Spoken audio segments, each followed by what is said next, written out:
Woo! It's like I was nervous. Feeling like I'm nervous a little bit, you guys. I'll tell you why in a second. Yes, he's got the tux on. Hope you guys can hear me. I really do hope you can hear me. Let me get this other camera up here straight. See what we got going here, okay?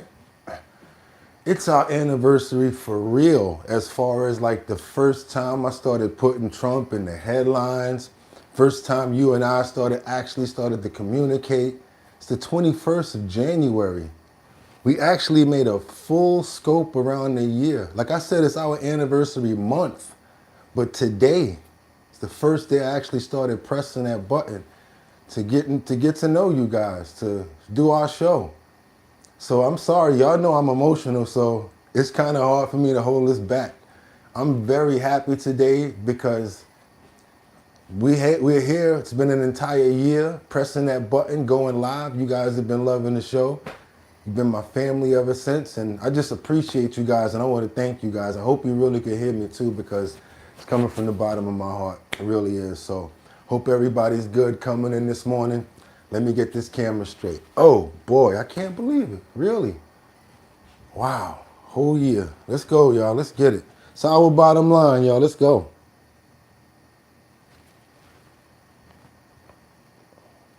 This is like a monumental moment for every single one of us, because I know it is for me, because it's very important.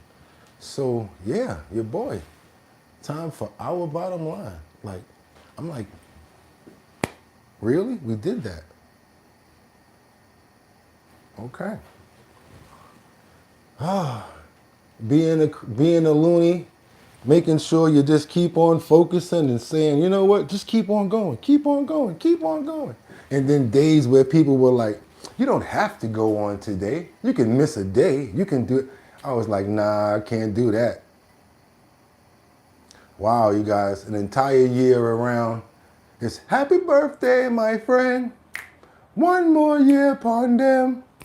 Happy birthday. That's right, you guys. Happy birthday to everybody. I don't know who's been here since day one, but I just want you guys to know this is our bottom line's first year's birthday, anniversary, whatever you want to call it, because we made it an entire year. It's your boy Bugatti NYC, and like we always say, we started off with our headline. Let's get into it, you guys. Come on, shake it off. Feeling real good right now. Okay, Trump, Charlie Kirk's wife, Erica Kirk, demands a speedy trial. Okay, you guys, let me fix that audio because I did hear it cut out. Want to see where we're at on the watch. Also, still got to keep that time going. And of course, we weren't able and will not be able to continue our show had it not been, or if it isn't for, the man upstairs. So we always want to give praise, always want to give love, always want to show respect, and always want to make sure that we, give back and give thanks, because you don't never know when the last day is going to be. So I just want to pray for every single person here. I want to say thank you for being a part of the show. Hope you guys can hear me. Is Batty up in here? Just want to see if you guys can make sure that you guys can hear me. I'm assuming that you guys can hear me. I want to pray for every single person that's in the show right now that's here. And I want to thank you guys for being a real serious part of my life at this point, because this is a real serious point of every one of my days. I just got to get up and do this. And I love hanging out with you guys and just being a part of your mornings every day. So understand that, yes, it's fun. I'm energetic and I do all of the things that I do, but I really wouldn't be able to do it without you guys. I wouldn't have anybody to come do it with. So Lord, thank you. And I appreciate everybody here. And please keep us comforted, keep us safe, because we're going to stay up under you, keep our families good and our pets. Amen. I think it's time to get it going, you guys. It's time to start our show. That's right. I'm ready to go. They're ready to go. I said it's time to start the show. I hope you're ready, yo, yo, yo, yo, yo, yo.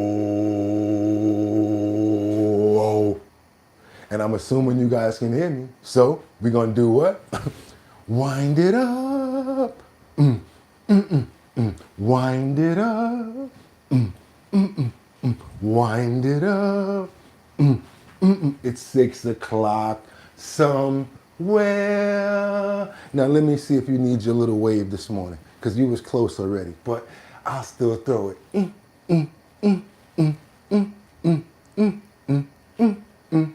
Are you ready? It's the anniversary. Don't show me out. Show me some love. Let's go.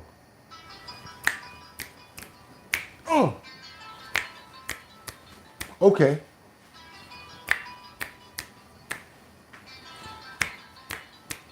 Ole. That's right, you guys. Y'all ready? Y'all know what we're about to do, right? We gotta open up those pores. It's our anniversary. Yeah. It's gotta open up those pores. We gotta open up those pores. We gotta open up those pores. Turn up like young moolah baby. Thought it was over? Nope, nope. Yo, I wasn't born last night, but you was on last night. But you was on up a phone last night, but you forgot you ain't have a ring on last night, huh? And give a ninja that nerve. Why give a wench a heart when she rather have a purse? I give a chick an inch while we watch. I give a chick an inch when she rather have 9. You know the gang sign. I'll be out by halftime.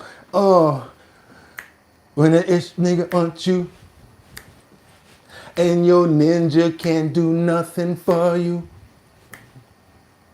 Oh, these pros ain't loyal. Oh, these pros ain't loyal. Yeah. Just got rich. Took a rich ninja itch. You know, it's too many in that song, but y'all know where I'm going with this, right?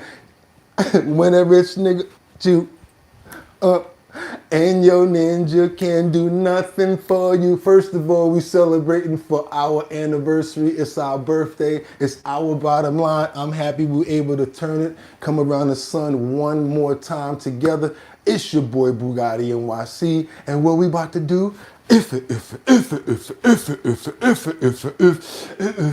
Pump that beat. It's Wednesday the 21st. That's right, y'all. 2026.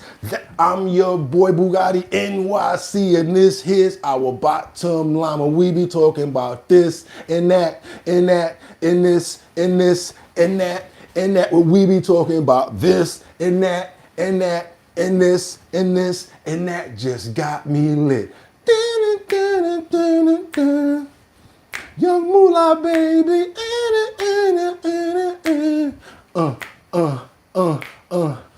I wasn't born last night, but she was born last night. But you was blowing up her phone last night, but she ain't have a ring or her ringer on last night. That nigga, that's that nerve. Why give her the ring when she rather have a purse? That's a crazy one right there. Why did I give her the ring when she really deserved the purse? I don't know. But 9 years later, I'm back out the water and I'm a man again. Yes, you guys, I was married. I gave her the ring instead of giving her the purse. But now I know better. Hope everybody having a fantastic morning. It's your boy Bugatti NYC. Like I always tell you, could have went anywhere. Fact of the matter that you came here to chill with me. I appreciate you. We got trending topics, we got current events, we got my antics, and the #1 chat in YouTube history. That's right, you guys, because we always turn up and we've been proving it for an entire calendar year plus. It's your boy Bugatti NYC. It's our bottom line. Y'all ready to do it? Because I'm ready to go. What am I going to tell you?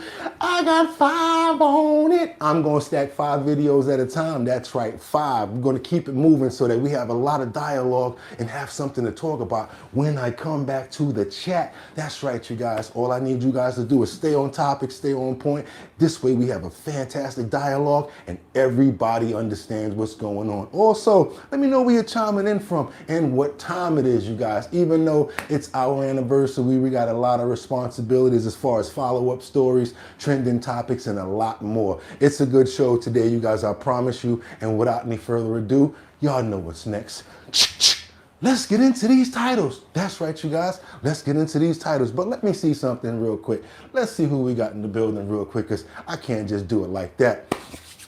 I got to give some shout outs and some love to the family that's always been here. That's going to be Rebecca, Lanya, and Bueno. Thank you for being here, especially people like Batty Lynn, who's really been here for a very long time. Rebecca, Lanya, and Bueno, who's really been in the trenches since I started learning this. Really want to give a shout out to my brother Casey. We got other people in here that's been with us for a really long time. Who else we want to shout out that I can't even forget about? Tim the Gym that's probably not here right now, but a lot of people that really helped us get this thing going and held me down and made sure that we got done what we had to do. Can't forget about a lot of you guys, Sam Champion, Jeffrey Spilker. Just want to have a fantastic show. Pray for our families, ourselves, and our animals. And guess what, you guys? Amen. It's time to get into it. You know what I'm about to do? Let's get into these titles. Let's go, you guys. Let's go. Trump. Charlie Kirk's wife, Erika Kirk, demands a speedy trial. She says it's taking too long. I agree. Everything but blaming that he's got a stubbed toe has been brought up before they can see what they can slow down when it came down to doing this trial. And every single obstacle that they can throw, it seems like that's what they're trying to do. So yes, I agree with Erika Kirk on this one when she says it's time to speed this trial up. Let's keep on moving forward, you guys, because also, secondly, we've got Speaker Mike Johnson, who actually made a historical move this week and went to Parliament. Probably one of the first speakers, actually the first speaker to ever speak at Parliament. We have a clip of it as well as the back talk and what's going on with it. A lot in that story as well. Let's keep on moving forward because last but not least, we've got, I'm not going to be able to say that name in the beginning, but you guys know what I'm talking about. Tim Walz, the governor. He basically is panicking as Minnesota deteriorates before his eyes. They're saying it, not me. Time to get into it, you guys. You know what? Let's get busy. Time to get into it. It's our bottom line. Hope you got your coffee, tea, water, whatever you need, because it's time to get it going. Let me fix this audio over here. See if we got some breaking information coming in right now from Air Force One as Trump turns back after a minor electrical issue. I always try to put the important things first, because if you don't have life, it's nothing to talk about. So yes, I'm going to put this up first, talking about what just happened a few hours ago. Right now at 11, we begin with breaking news. Air Force One is returning to Joint Base Andrews right now after the flight experienced an electrical issue. This is video from earlier tonight of President Trump boarding the plane headed to Switzerland. White House Press Secretary Caroline Leavitt says the crew aboard Air Force One identified a minor electrical issue and out of an abundance of caution decided to turn around. The White House says the president will board another aircraft after returning and continue on with his trip to the World Economic Forum in Davos. Trump is expected to meet with other global leaders as he doubles down on his push to take over Greenland. Yep. Stay with CBS News Miami for the latest on air and online as we track the president's return. Okay. Right now at 11, we begin with a couple more important things too that we got breaking, coming in early. Iran. Basically got some stuff coming in from Iran right now where Trump says he was looking into a case of American citizens in prison. Matter of fact, he's talking himself. Let's get some gaggle from the president himself. Thank you. Well, disturbing allegations continue to come out of Iran, with reports claiming the regime could be burning thousands of protesters alive. Definitely don't want to say that. It doesn't stop there. The regime has also issued an assassination attempt threat against President Trump. How does our commander-in-chief respond to that? Well, Trump, in no uncertain terms, explained how the United States would react. You mentioned in the press conference today that you did in the briefing room with reporters that they canceled or at least put on hold hundreds of hangings that were scheduled.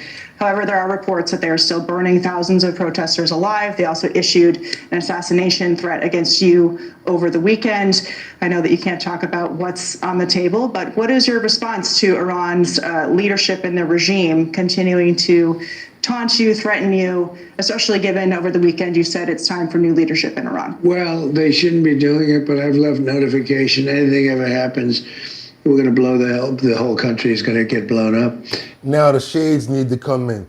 Doom, doom, doom. I'm not talking about any other president. Nobody else would have said that. That's when the shades need to come in, because that was a gangster response right there. Taunt you, threaten you, especially given over the weekend you said it's time for new leadership in Iran. Well, they shouldn't be doing it, but I've left notification. Anything ever happens, we're going to blow the whole country is going to get blown up. So originally Biden should have said something, when they made a statement. We always said, why isn't Biden saying anything? Because he didn't. But a president has to defend a president. Like if I were here and they were making that threat to somebody, not even a president, but somebody like they did with me, I would absolutely hit them so hard. But I have very firm instructions. Anything happens, they're going to wipe them off the face of this earth. This is day 365 of your first term back in office, but it's also been 9 years since the first time you came into the White House as the president. You knew right at the beginning, too. I did indeed. It seems like your team is having some fun. You're not only the commander-in-chief, but there's also some trolling in chief going on with the internet wars. Are you in? No, let's keep it on that topic since you said that, because we're going to be talking about that exactly right now as President Trump marks 1 year. That's right, you guys. Again, 1 year into his second term. Speaks about gangs, Hell's Angels, protecting him and voting him in. A couple more things he talks about as well. Let's keep it moving forward, you guys. We're getting all of these illegal people out. People that came in illegally. In many cases, they're criminals. In many, many cases. Remember when they used to say that the people that come into our country as immigrants are very nice people, they're wonderful people, they don't commit crime. No, they make our criminals look like babies. They make our Hell's Angels look like the sweetest people on earth. The Hell's Angels are now considered a nice, high-quality person. I like the Hell's Angels, they voted for me. They protected me, actually, believe it or not. But they make our criminals look like babies. These are some of the most vicious people anywhere in the world. They came from the Congo. The prisons, I know the Congo because I ended the war with the Congo and Rwanda. Tough group, very tough group. They came from prisons in the Congo. Some of the toughest, meanest people you'll ever meet. All right, let's keep on going because you got a lot going on right now. I'm talking about we got the previous, and now we got to get on over to what's the elephant in the room, staying in Washington as tensions build between NATO and many foreign leaders who are divided on the U.S. acquiring Greenland. Trump basically is pushing back against Prime Minister for not assisting him in receiving the Nobel Peace Prize. Oh, okay. I'm not going to go there. We're going to just let that play out the way it is on the clip. So let's keep it moving.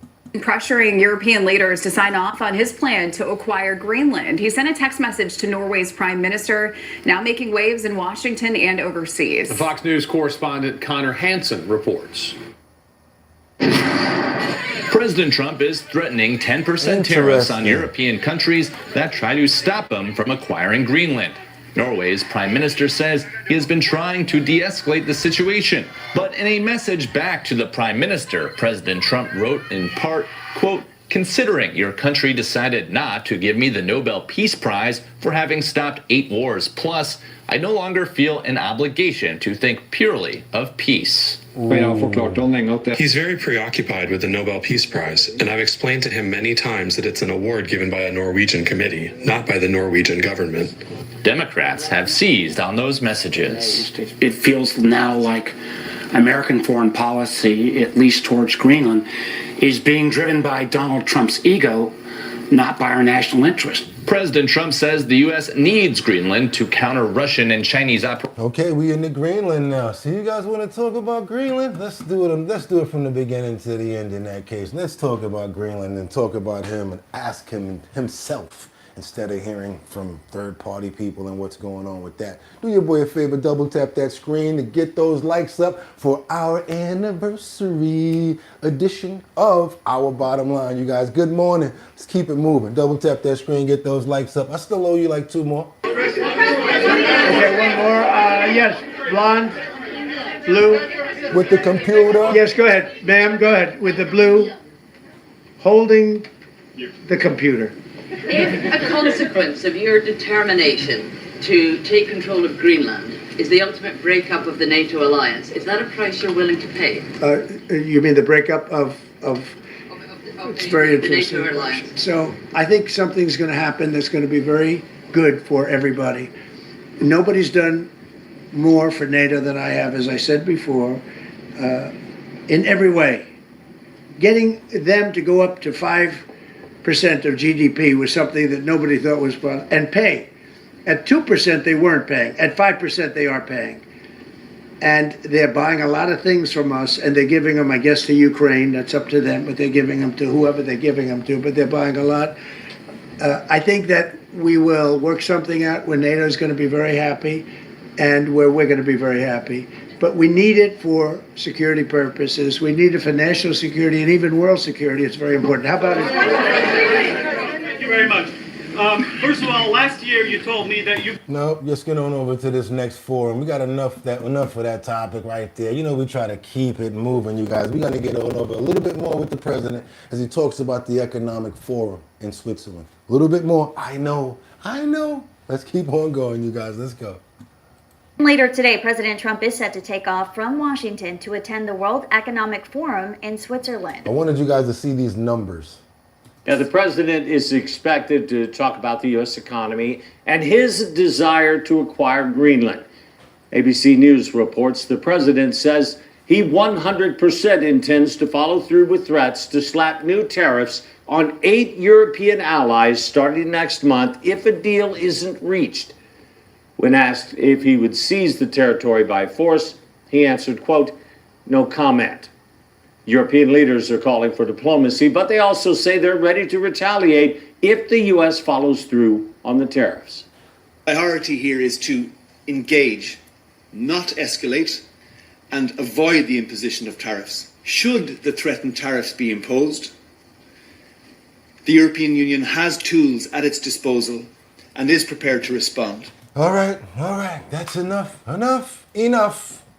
It's just like a mind boggle going on over there.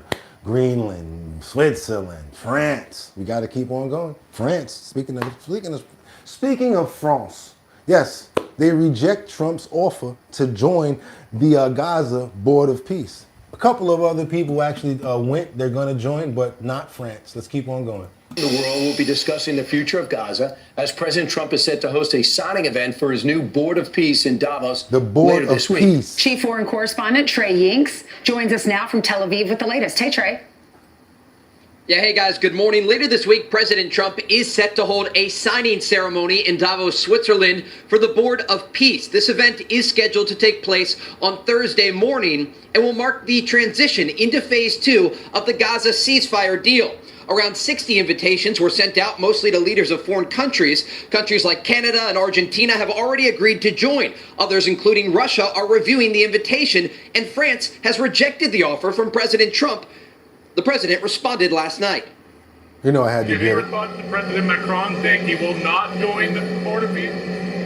Oh, did he say that? Well, nobody wants it because he's going to be out of office very soon. So, you know, that's all right. Did you invite He do not hold back at all. President Putin to join the... Yes, he's one of the people, these are world leaders, and the answers, yes. The efforts to stabilize the Israel... He is not. I'm talking about, I don't know. What if he had somebody next to him, right, that filters what he says? That, all right, they just asked me that question. What should I say? What I really want to say is this. No, President, maybe you should say this. You think he should have like a filter person? Because he really says whatever comes to his mind. He's like, oh, he's not going to be the president anymore. I don't care. Oh, God. Let's keep on moving forward, you guys, over to Washington, where Scott Bessent, y'all know who Scott Bessent is, right? He explains the issues, also warning Europe regarding a little bit more about what you guys don't want to hear about. But yes, Greenland. I just want you guys to just hear a little bit, just a little bit.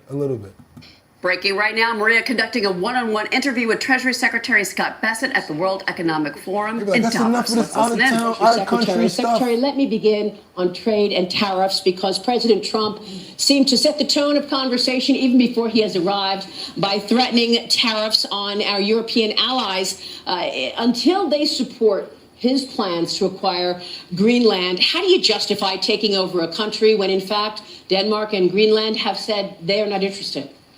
Well, Maria, I think the president has a very strong view on Western Hemisphere security and believes that the U.S. should not outsource our national security.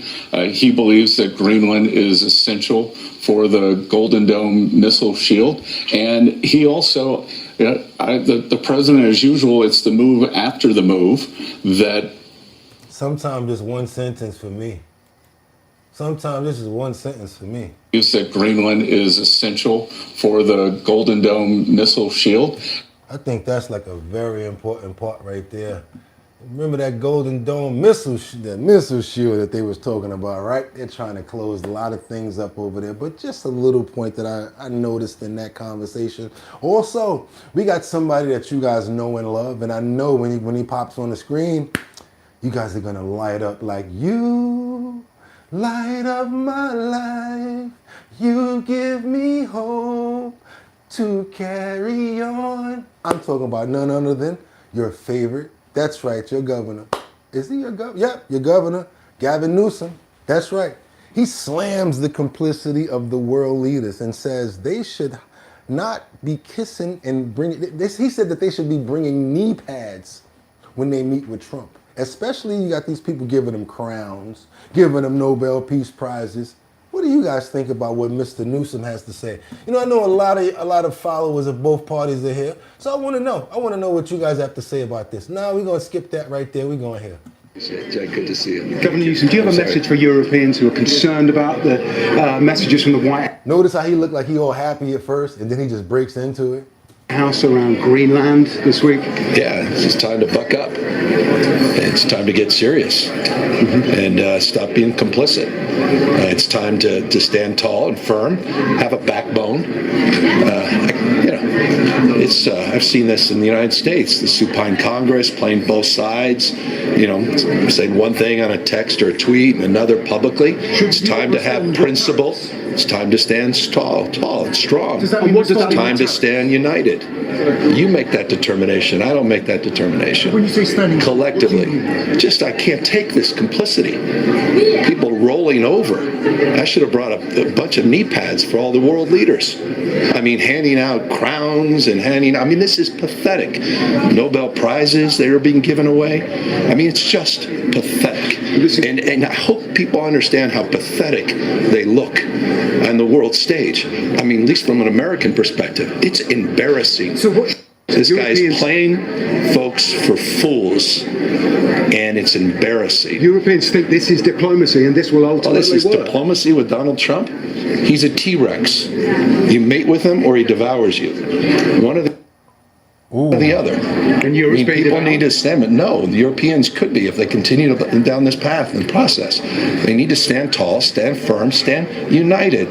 Don't want that. Look, you said this a year ago. We should have been having this conversation, and they didn't. Okay, and now you're paying the price. Exactly what anyone objective observer would have anticipated we'd be where we are today. What's going on with the recovery of the wildfires out in Los Angeles is what I want to know, Mr. Newsom. Ooh, we got some real strong and stern words for President Trump, you guys.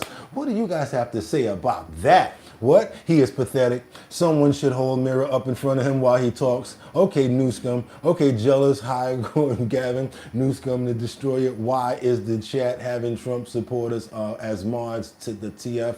Don't like him, but he's right. Trump is a T-Rex. Okay, let's keep on moving forward, you guys, because now we got to go back over the pond, across the pond in UK, the premier, as he addresses the parliament. Let's keep on moving forward, you guys, in parliament. What's going on up in the chat, y'all? How y'all doing today? That was Mike Johnson making history by becoming the very first House Speaker to address British Parliament. And he talked about our shared history and friendship as we honor and celebrate America 250. He also talked about overcoming our challenges together, which was a real hat tip to the situation we find ourselves in with Greenland. Let's bring in national security and military analyst and international relations expert, Dr. Rebecca Grant. Dr. Grant, thank you so much for joining us. What are your takeaways and thoughts when it comes to this speech that we all just listened to together? Oh, first, I absolutely loved this speech. I was so proud to be an American listening to Speaker Johnson. Come on. He's a wonderful man, and I think he really set exactly the right tone. Oh, really? I think that's enough. So now we can keep moving on to the next thing because it wasn't him talking anyway. Let's keep on moving forward. You guys double tap that screen. I appreciate it if you get those likes up. If you have not subscribed, I need you to understand something. We've been doing this for an entire year. We turn up. We have a great time here. I really would have trying to get up to like 70,000 subscribers right now. I think we can do that. And then 80, and then 90, and then 100, then maybe 1 million. Let me stop. But yes, I really would appreciate if we can start off right now by maybe you subscribing, hitting that notification bell down there so that you know when we're on. Hit that like button up there because it's free. I'm not going to try to hit your pockets because I know it's hot out here for a pimp. So I don't try to hit your pockets too much. I got some Bustelo in the kitchen with some Lipton tea bags, so don't worry about that. We're gonna be all right. But I would appreciate, I'll take it in the form of a like if you appreciate the show. Let's get on, keep on moving forward, you guys, because we got a report over here where we're calling this one Follow the Don't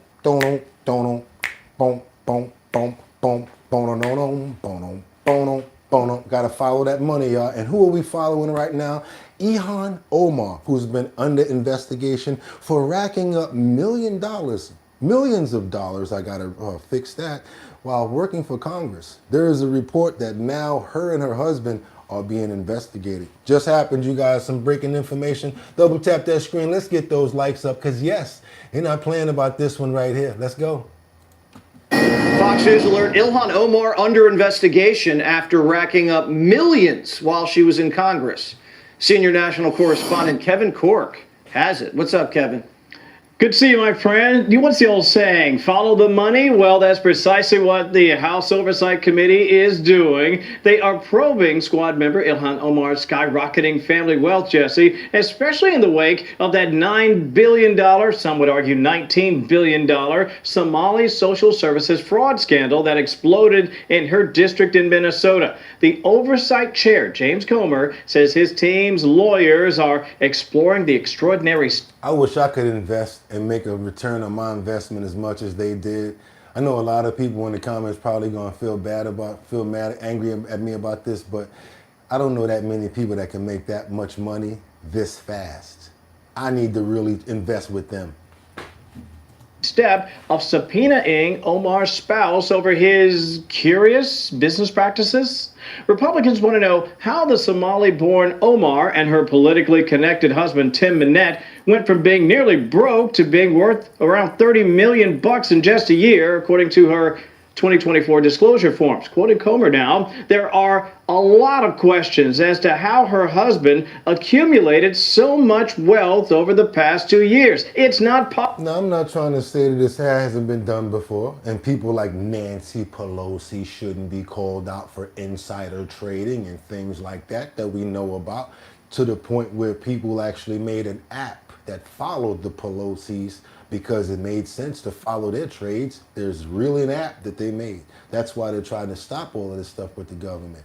I want to shine a bigger light on that, not just call out one person, but let's shine a light on everybody. How about we doge the government administrators and the lawmakers? Ooh. Possible. It's not. And he's a money guy. Minette and his partner, Will Haler, back in 2022, formed an investment firm, Jesse, named Rose Lake Capital. They had $42 in their bank account at the time, but in a year, up to $25 million, according to Omar's filing. By the way, he also has a wine business that went from next to nothing to millions on its books. Not surprisingly, associates were so perplexed about the irregularities, they brought information and attention to the feds to, look into it. Now, for her part, the Congresswoman has repeatedly, and I say defiantly, denied any wrongdoing while being also careful to criticize the ongoing probe. But, sometimes I say, Jesse, the ones who yell the loudest have the most to hide. What did President Trump got to say about this? Because, he don't like her too much. And they're not allowed to have any guns on the ship. They're literally, you have these massive ships being taken over by a Somalian small boat with a big weapon. Because if they hit the side of the ship can blow up. You talk about a blow up. Bad. That's why the insurance companies tell the oil tankers, just give up the money. Because we don't want pow, because once that happens, we really got a big problem, is what he's saying. I've seen some bad things happen, And the insurance companies, some of these ships cost more than $1 billion to build. And the insurance companies say, look, we'd rather give them money than take a chance on $1 billion insurance policy. But they don't have to worry about it because we hit them the same way we hit the people with the drugs in their boat. They don't know what the hell happened. But all of a sudden, there are no pirates at sea. Do you notice? We haven't had a boat taken in a little while. Came out of Somalia, really corrupt place. It's not a country. They don't have government. They don't have anything. I always hate to see this. Ilhan Omar, she comes from Somalia, a backward country, probably the worst country. They say it's the worst country in the world, if it's a country. I don't even think it's a country. There's no organization, no anything. They don't have police. They don't have military. They don't have anything. They just have people running around killing each other and trying to pirate ships. But she'll come here, comes, and then she wants to tell us how to run our country. The Constitution says that I am entitled to this. I can't stand her. Hey, Sean Hannity here. Come on, y'all. Let's keep on moving forward.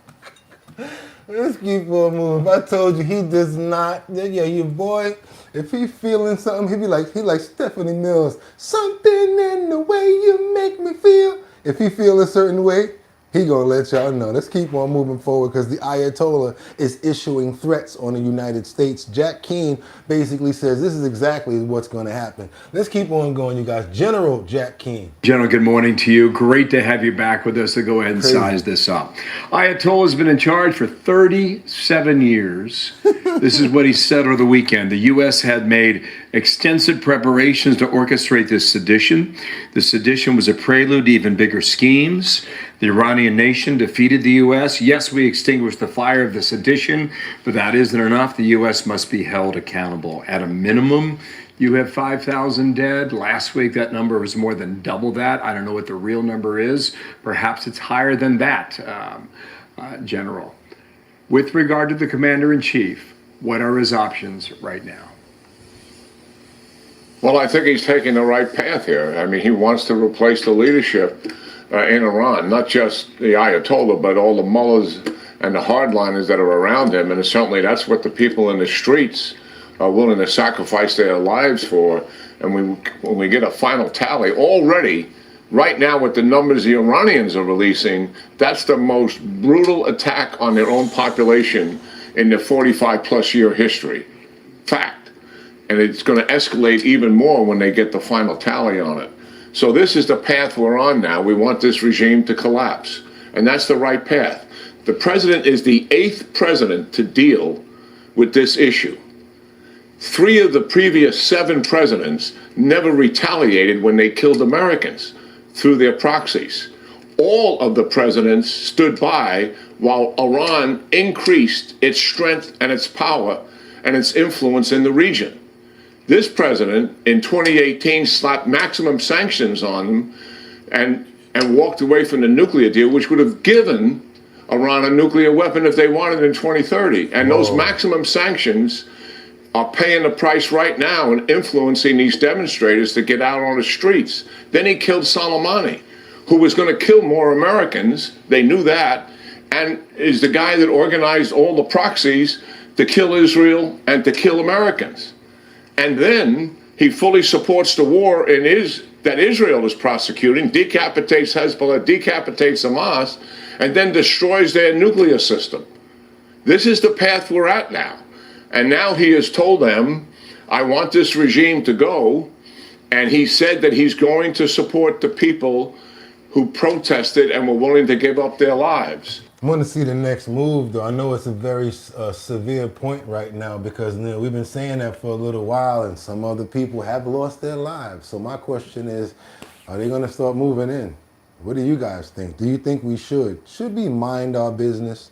Let me see what you guys got to say about this in the comments. I really love to know what you guys have to think. Should we mind our business and just stay out of it? Should we, let's do it like this, the easy way. Should we continue to be involved in what's going on with Iran? Thumbs up if you think that we should continue.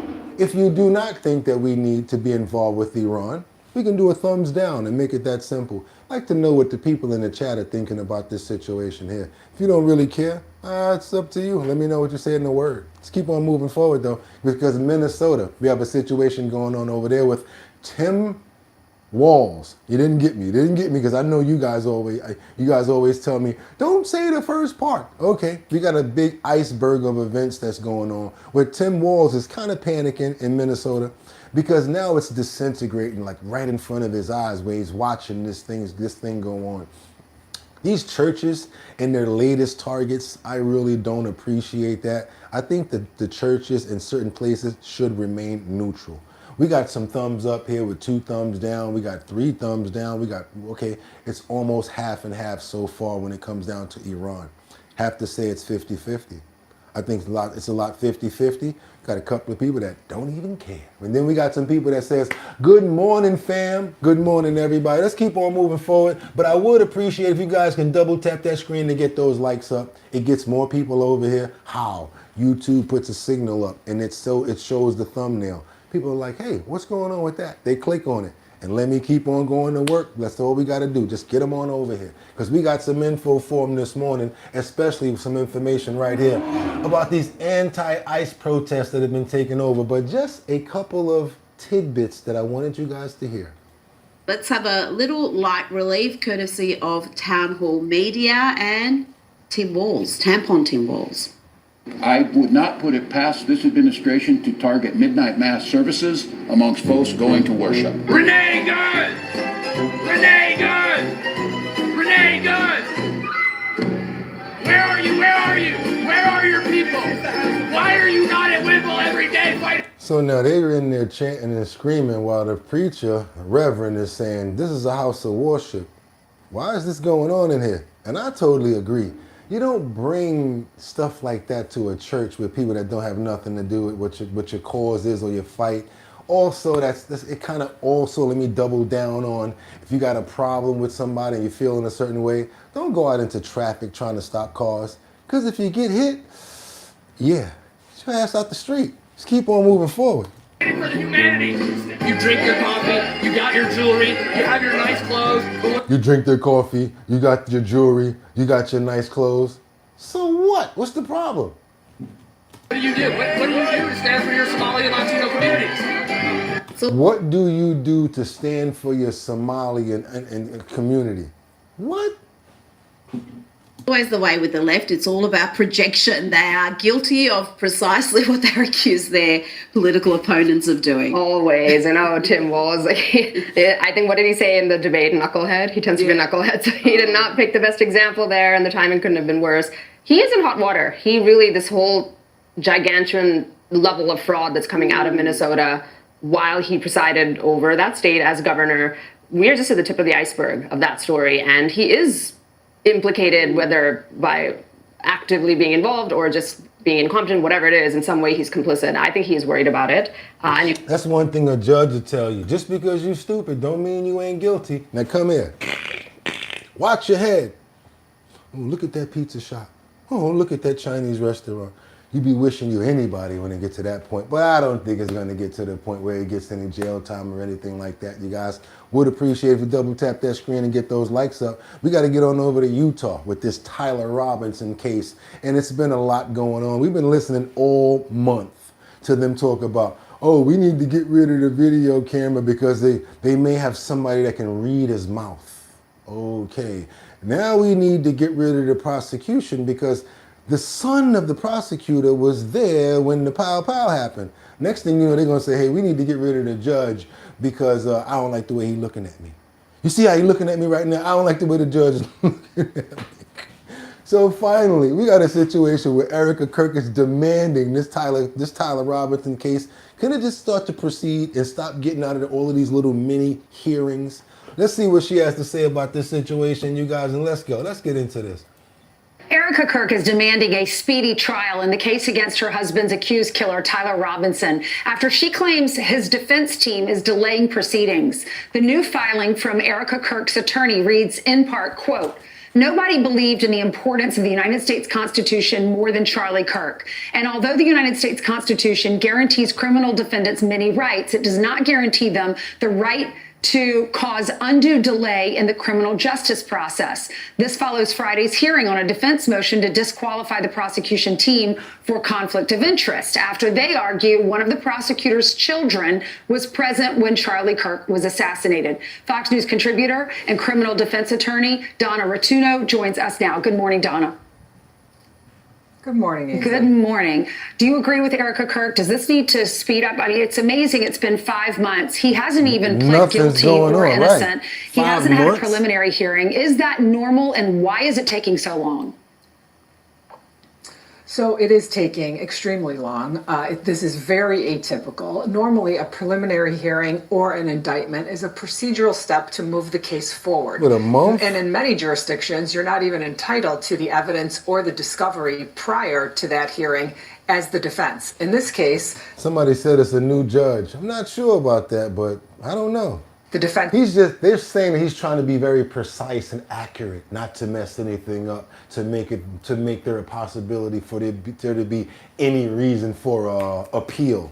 Has asked for all of the evidence, they've asked time to prepare, and they've continued that preliminary hearing until May, which when you think about the fact that this crime happened in September, that is an extremely long period of time. So I think what Erika Kirk and her lawyers were doing in filing this, it was actually strategically very smart, because they're saying, look, Miss Kirk has rights too, and her rights are that this case be adjudicated swiftly. Now, that does not mean that it sacrifices the rights of the defendant, but it does say, hey, look, you have to think about me and what's good for me too. And so I think strategically this was smart. I think it's a way to put some pressure on the judge and say, Judge, it's up to you to run your courtroom and move this case along. Here is the judge questioning the defense on delaying the proceedings after they bring up concerns with who will address the prosecution's conflict of interest. Listen to this. Every little thing. We do think this is a serious issue, because I think the question of who litigates this issue on behalf of the state is in itself wrapped up in this conflict. I'm trying to understand why that wasn't filed in advance of the hearing to put the court on notice at the very minimum, and just to allow the court to do what the Where's your stones at? Court does. So, Donna, what happens next? Can the judge say, I need you to plea, and then will the judge make a decision soon on the prosecution, whether or not they will be removed? I don't know where his stones is at. Yes, the judge should have made that decision when we were all in Utah the other day. I cannot believe we have let this continue the way we have. To me, this is a very clear-cut legal issue, and the defense has failed to show that in any way the prosecution team prosecuting this case is any way unfair to Mr. Robinson. There's no conflict whatsoever. The fact that one prosecutor's child was at the event where this awful assassination took place should not in any way dictate this prosecution's office moving. They're trying to kick out the whole prosecution because someone's child was there. Oh, Mom, you know what happened at such and such? Okay, tell me everything. And then they're saying that everything that the child said was hearsay, because we've been here since the other day when we reported that too. Oh boy, let's double tap that screen. Let's get those likes up. I really would appreciate it, because now we got to get on over to New York. And if I can make it there, I'll make it. Dun, dun. Anywhere, it's up to you. New York, New York. But not if you got a mayor like Mom Dummy, now easy super cat, now you use a dumb dummy. Now easy super cat, now you use a dumb dummy. You got the new mayor calling you Mom Dummy, Dummy, Dummy, Mom Dummy. Let's keep on moving forward. Y'all can go ahead and use that name. I'm the one that anchored that. That's right, Mom Dummy. I don't know. You guys are gonna get on me for that because you don't like when I say the other name, but let's see how long I can get away with it. Let's get on over to New York, because Mom Dummy and Bernie Sanders, they're doing something that I kind of stand behind. So I just got to be honest about that, because I have a special place in my heart for nurses. Got to tell you. There's a couple of them that probably aren't, got a little attitude or whatever, but for the most part, got to tell you guys, that's one profession and one group of people. I got a special place, because I probably wouldn't have been here if it wasn't for some nurses. So yeah, as well as the ones that took care of my mom before she passed. They were really good people, and any ones that I actually know personally. So yeah, They're standing behind the nurses at the hospitals in New York. Not that many of them that are on strike right now, but anytime the nurses go on strike, I think they need to be listened to because it could affect the health of certain people and what's going on. And let me get that out the way before I bring this one up. So let me get this up. And I know you saw that already, but let's stay on topic right now. Ron Mamdani and Senator Bernie Sanders are teaming up once again, this time in support of the 15,000 nurses who remain on strike. Eyewitness News reporter Phil Tate, live at Mount Sinai on the Upper West Side with more for us. Over to you. Yeah, Charlie, good morning, and it's day 9 of this nurses' strike. It is a bitter blast out here, and it is extremely cold, but it appears that no one will be left inside. A bus just pulled up moments ago of some first nurses. They have some signs, and that says they'll be preparing for a rally with those two big names, which is Bernie Sanders, that Vermont senator, as well as Mayor Mamdani. Negotiations are still at a standstill between the union and the hospital systems, and there have been traveling nurses that have been in place for the near 15,000 nurses that walked off the job last Monday. Now, Mount Sinai putting out this statement saying to ensure ongoing high-quality care, we have made additional commitments to working with our agency nurses. As we settle into this long-term cadence, it will become more difficult to add Mount Sinai nurses not already working into the schedule without advance notice. Well, it's back to the picket line as nurses hit the pavement, hoping to bring as much attention to their rallying cry, calling for better staffing ratios and more protection from violent patients and visitors. Now, talks at the bargaining table. More staffing assistance and more help from violent patients and visitors. That's not something hard to be asking for. And we need to look into the money that they're getting paid as well. And you got to be really careful when it comes down to a topic like this, because this is the point where they start finding not so good help. And then you start to get those people inside of our healthcare system. And we don't want that, because we're trying to find people to cover for the people that are actually really good. Someone needs to listen and have a conversation and really sit down and get into this situation right here. Very serious topic. Keep on moving forward. Last week didn't end with a positive resolution, and a finish line doesn't appear to be in view. Nurses say it will take the help from everyone to reach an agreement. Yesterday, Council Speaker Julie Menon and Reverend Al Sharpton got on the picket line, and today 2 big names will be lending their voices to support nurses. Senator Bernie Sanders and Mayor Mamdani expected to attend this rally here on the West Side. Now, hospital systems have called nurses' demands both reckless and dangerous, also saying that some nurses have been picketing outside of hospital executives' homes over the weekend. Now, this rally is expected to get underway in hours, and I'll also be speaking with nurses as to what's their response to the statement that Mount Sinai put out last night. Okay, want to keep on going, you guys. And yes, I will be following up on that story because it's very important. Let's get on over to womp, womp, womp, womp, womp, womp, womp, womp, womp. Dun-dun-dun-dun-dun. Coming down that hill. That's right, you guys. Don't front like y'all wasn't watching Little House on the Prairie. And it sucks that she's mixed up with this dude right here. He looks a little bit like Tim Walz a little bit. But yeah, not Tim Walz, but Tim Busfield appears in court. He's got Melissa Gilbert on his side who's showing support for him as the actor appears, as you guys can see, in handcuffs. That's right, you guys. Let's get it. Let's keep it moving forward. Double tap that screen. Emmy winner Timothy Busfield, handcuffed and in an orange jail uniform in court today. A New Mexico judge deciding whether he'll stay behind bars or be released on bond as he awaits trial on child sex abuse charges. The DA has to convince a judge that Timothy Busfield is not safe to let out into the world until his trial date. Melissa Gilbert, the actor's wife of almost 13 years, is at the hearing and could address the court. What is the secret to this marriage? Mutual respect. She's someone who's well known from her role in Little House on the Prairie years ago, so the defense is hoping that the judge will look at her not only as a sympathetic witness, but as somebody who knows him intimately and can... I'm going to go the other direction now. Because what if he's guilty of this right here? Does that mean that she got something... Huh? Because, hey, let's just go 50-50 on it. Let's think like human beings. How the game of chess, that's how you play it. Just like that. You look at it like what everybody else is saying, and then you say, let's think of 5 different outcomes or 5 different ways that this could come out. Because one could be, that's right. If you've been with somebody for 13 years and they've been doing something like this, you either possibly know about this or complicit about it, maybe. I know, don't beat me up because I know it's Melissa, guys. I love her too, but That's one of those choices that could be made in that chess move. That's how you got to think about things. Let's keep on moving forward. And say, he's safe to let out of jail. He couldn't have done this. Melissa also wrote a letter to the judge saying, quote, Tim has the strongest moral compass of any human I have ever known, calling him my love, my rock, my partner in business and life, and the beating heart of our wild and wonderful extended family. For this to be a good outcome, like if it comes out that didn't do nothing wrong, people made up all of this stuff and da-da-da-da-da, then that would play out good. Like, hey, she was actually right. You know, we should have done it. You know what I mean? That's where I'm going with it now, you know?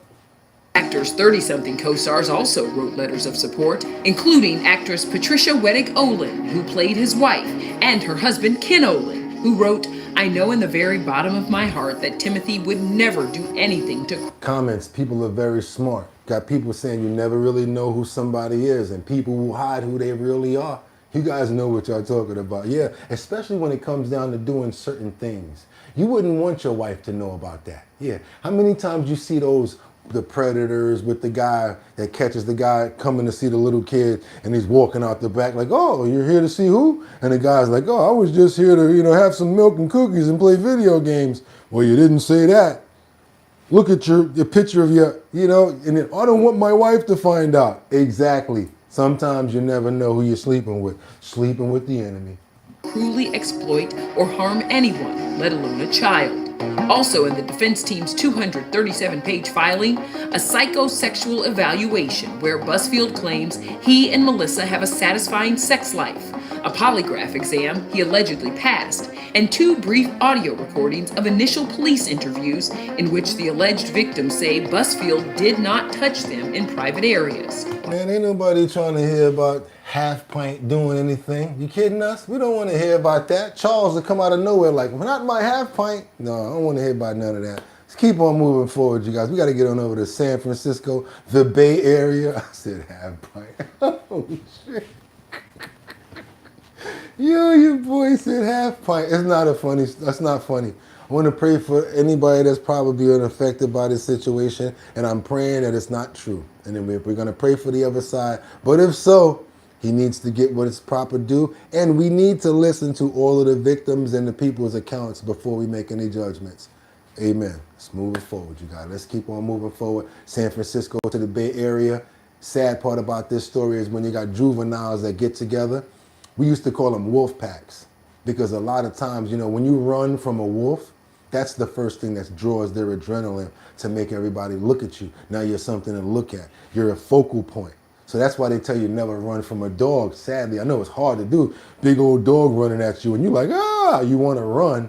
But the sad part about it is that's in their hunt. That's part of their skill. They want you to run so that they can chase you down. I say that because juveniles do the same thing, especially when it's groups. They used to call them wolf packs. Got a situation over here in San Francisco where these juveniles on bikes, they battered this man pretty badly who told them to slow it down in San Francisco. But that's what the police said. And the first, how that goes. You tell the kids on the bike something, hey, slow down coming through here. You got one of them that want to act up, and then next thing you know, boop, boop, beep, doop, doop. And I don't mean Betty Boop. Let's keep on moving, you guys. Let's check this out. In video posted to Citizen, you can see a group of about a dozen young men chasing after someone behind the old aquatic park concession stand on Van Ness Avenue.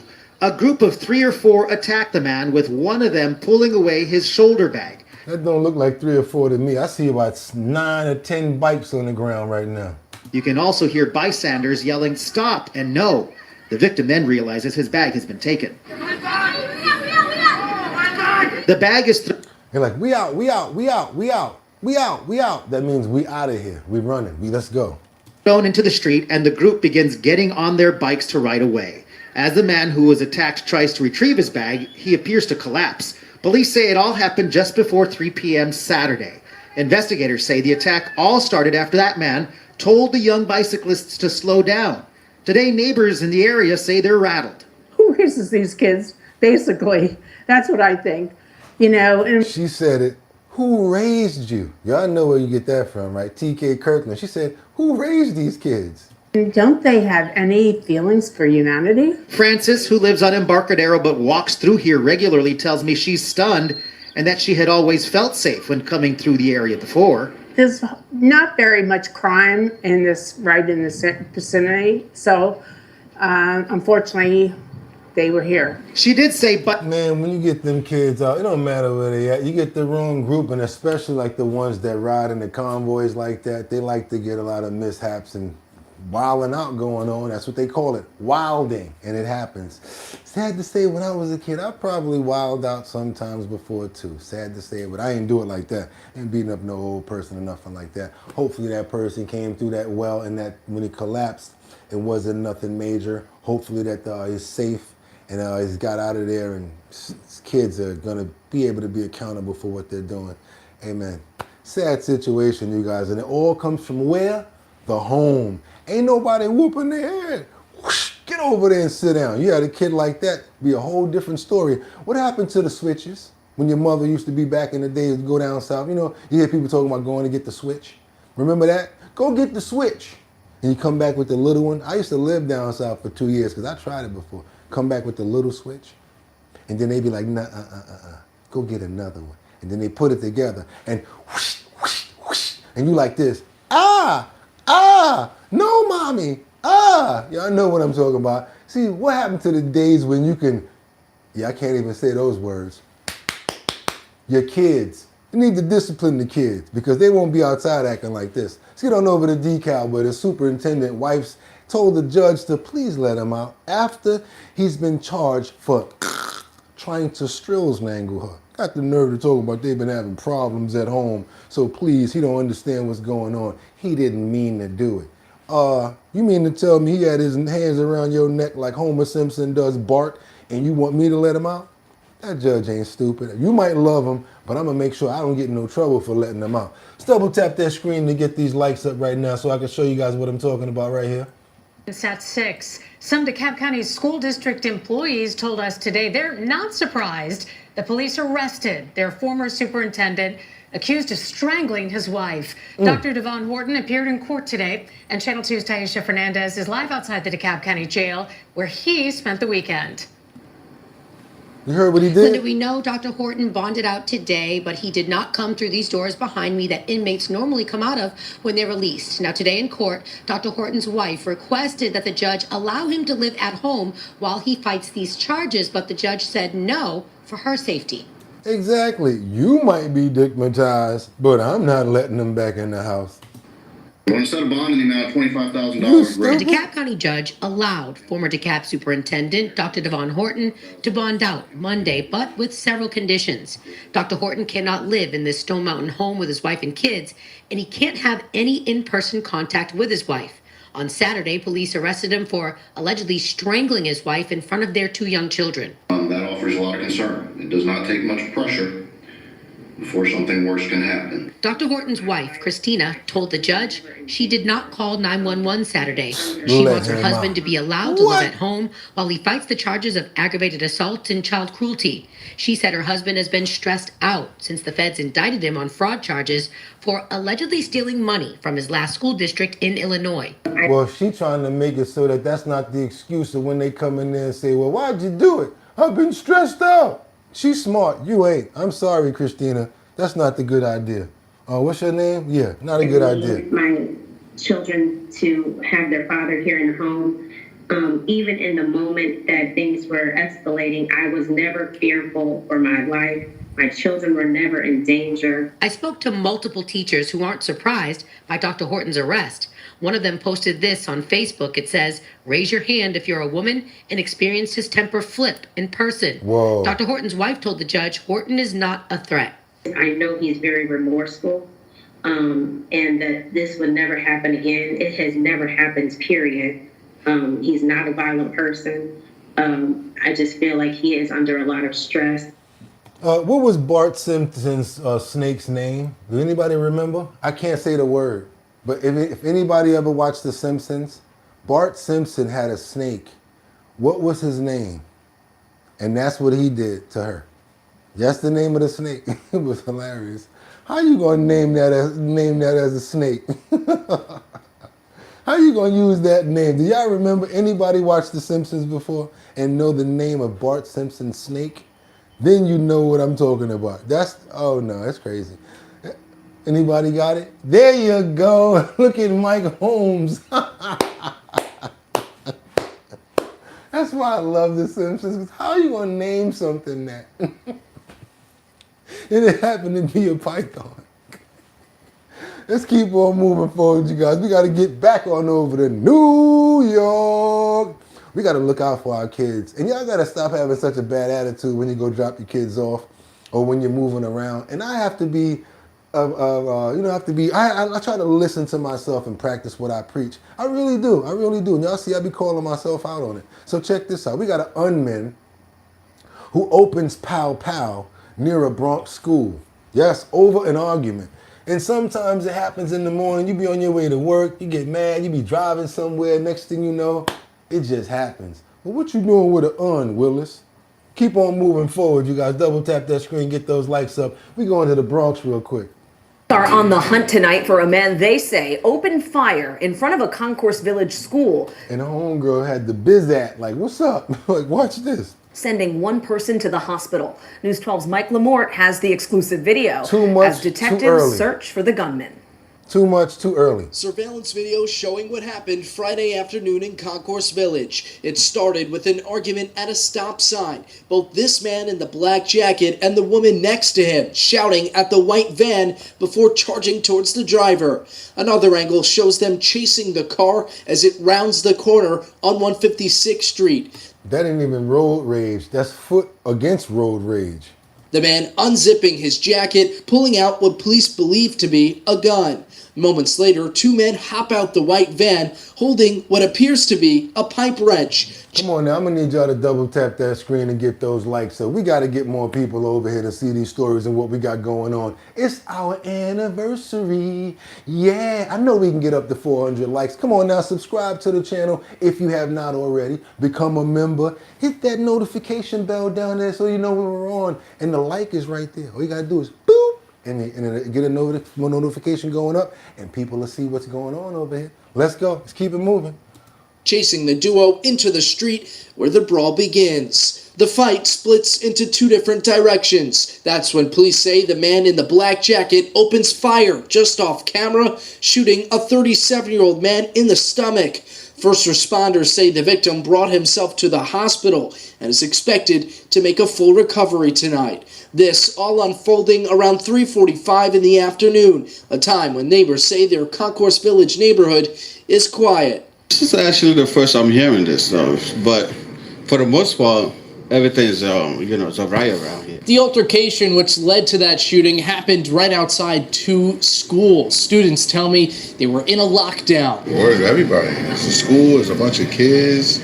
People that live in this building got their kids, Kids leaving school were met with sirens and crime scene tape as detectives worked to piece together a motive behind the shooting. I think it was just some argument that happened from probably, I don't know, because what he getting in an argument with somebody that's driving for? Thank you. What's that, a membership right there? Thank you so much, Shannon, for becoming a member and getting the bottom line glove. That's right, she's gloved up. Thank you so much for being a member. And everybody, thanks Shannon for becoming a member. You can too if you're not right now. Double tap that screen. Let's get those likes up because now we got to go to It Never Rains in Southern California. See you when you get there. I haven't seen your face in a year. I can't wait till I get there. I don't know what airline girl, but I know I won't be late because they tell me it never rains. Ooh, that's a joint right there. But it's not that easy, and it's not going to be that such of a smooth situation when you got somebody outside with a machete. That's right, you guys. I'm going to say it the Jamaican style so that they don't get me. You got the machete outside, and you want to chase people down. Why you wielding the machete now, man? Yes, we got a man outside in Southern California wielding a machete. You guys will get it when they say it. He runs into a Southern California laundromat and shatters the door in a bizarre attack like, where is my San Francisco 49ers jacket at? Check this out, you guys. Y'all ain't gonna believe this because it was rather bizarre, but still want you to see it. Let me open up this screen so you can get the whole scene, and there we go. Now at noon, caught on camera chaos inside of a local laundromat as a man swings a machete dangerously close to customers. Thanks for joining us for the KTLA 5 News at noon. I'm Glenn Walker. And I'm Lauren Lister in for Lou Parker. The suspect is still Homeboy ran up in there like it was the purge. on the loose after Saturday morning's bizarre attack in Pomona. That is where KTLA 5 Sarah Welch joins us now with the latest on this developing story. Sarah. Glenn and Lauren, good afternoon. Yeah, terrifying to say the least. And yes, it was all caught on camera. It happened here at the Super Wash and Dry here in Pomona. Tony. That's who performed Southern California. That was Tony Tone. You're talking about, ooh, I wanna sex you up. That's Color Me Bad. The owner of the laundromat says his biggest concern in the moment was his teenage son and other customers as that machete-wielding man came barging into the business. What I didn't notice until now is he was complaining about a jersey, and the man that ran off had a San Francisco jersey on. And this is him here coming in now. And don't think that you don't see the guy that's with him. He's not by himself. He got a lookout man. Watch as security cameras at the Super Wash and Dry captured those frightening moments. The screaming man running into the laundromat armed with a machete. This is off Fairplex Drive in Pomona. You can see customers see him and start moving out of his way. He rounds the corner of the machines. The man lunges toward the owner's son and makes disparaging comments about his red 49ers jersey. Then the man runs out of the laundromat. Well, technically his son did have on a red jersey. He looked like a 49ers jersey. My son to call 911. Then the owner closes the doors, holds them shut, but the man still outside screaming comes back, hits the door with the machete, shatters the glass into pieces, screaming again before running off. I thought he would just leave if the doors were closed, and so in the heat of the moment, he just reacts. You don't really think of it until afterwards, and so I'm definitely glad it didn't it didn't catch me. But again, more concerned with the customers that we have in the building and my. Ooh, you lucky he ain't take another swing after that first one, because your hand would have probably not been there. Let's double tap that screen to get those likes up, and we got to look out for cuckoos everywhere we go. Everywhere we go, in every other city we go. No matter where I go, I see another cuckoo. Let's keep on going, you guys. We got to get on over to Florida, where we got this grandmother. I tried to get you happy before we had the, serious situation here, but I cannot hold it back from you because it's a bad one. We got a grandmother who's been charged with a second child's loss of life, as she is responsible for the first one as well. She went on to receive I'm not gonna say that. I'm not gonna say that. I want you guys to see this right here. I want you guys to see this, and you determine what you think about this grandmother. These parents have lived through a double tragedy. It was the very worst moment, I think, until the next worst moment. First, their 18-month-old son Ezra drowned in a pond at his grandmother's house. Then, to compound their loss, less than a year later, their 8-month-old daughter lost her life after being left in a hot car for hours. And they're blaming both deaths on this woman, the grandmother. Parents Kayla and Drew felt good about leaving their son with Kayla's mom. After all, she was a well-respected retired school principal. The children absolutely loved it there. But 2 days before Christmas 2021, Grandmom Tracy Nix fell asleep on her couch. Somehow, 18-month-old Ezra got out of her house. He was found face down in the pond on their property. 911, where is your emergency? That's a little baby. The grandmother's out giving him CP. Is he breathing? No. Here's Ann Mercogliano. The grieving parents did forgive the grandmom, believing the drowning of their son was a tragic accident. You trusted her. She's your mother. Absolutely. In their grief, a time of joy. 3 months after Ezra drowned, Kayla gave birth to their daughter Yuri. They even let grandmom babysit again. And here's where the story takes a heartbreaking turn when the unthinkable happens. Tracy Nix went to lunch with her girlfriends. She took baby Yuri with her. When she returned home, she went inside to practice the piano, forgetting that she had left Yuri in the car seat. Several hours passed. Then she realized her horrifying mistake. She ran to her car, but it was too late. She found the baby dead in the scorching vehicle. And I'm having deja vu right when I'm pulling up because I'm seeing the exact same scene that I seen when I pulled up with Ezra.